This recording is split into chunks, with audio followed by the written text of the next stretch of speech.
Hey Facebook friends, it's Christy here. Happy Tuesday, and it is election day here in the United States. It's been awesome looking through my news feed and seeing all the people saying, I voted. That's great. You know, I haven't voted yet, but I'm going to. The only reason I've held off is because my 18-year-old son is going to get to vote in his very first election today, and so I'm waiting till he gets home from school, and then we'll be heading over to the polls.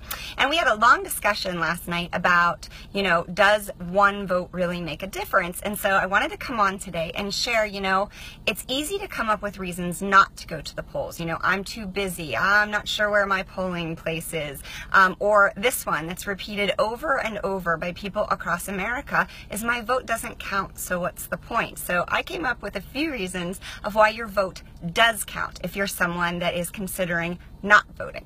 So the first one is you know what, if you vote, you get to complain all you want. If you don't vote, you can't complain. You know, do you feel strongly about taxes, healthcare issues, the size of our military? If these or other issues matter to you, then your vote matters too. If you don't head to the polls or send in an absentee ballot, you don't get to yell at the TV later on tonight.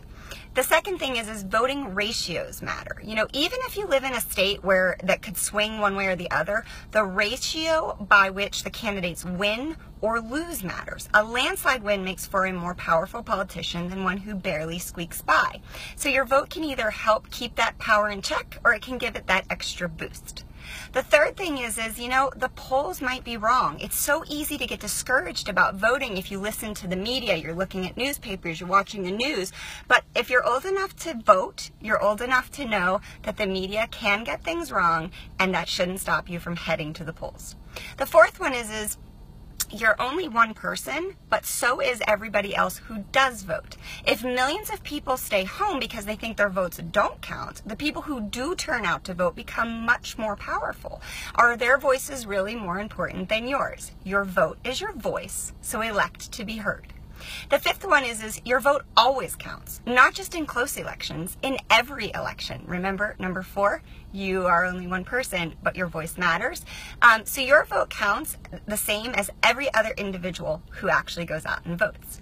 The sixth thing is you know what? You can vote from literally anywhere in the world. If you're out of the country, if you're traveling for work, you can vote by absentee ballot. If you're deployed or you're away from your polling location. And the same goes for your spouse or any eligible family members who are not in their area at the time of voting. The seventh one is you know, you don't have to be an expert on the issues to cast your vote. There's no need to pull an all-nighter studying up on absolutely everything. Be aware and be knowledgeable about the different candidates' platforms, but it isn't a test. You're not going to be graded on it. Research what's important to you and know what the stance is on the different candidates. And the eighth thing is you know what? You live in a democracy. Voting is one of your most precious American rights.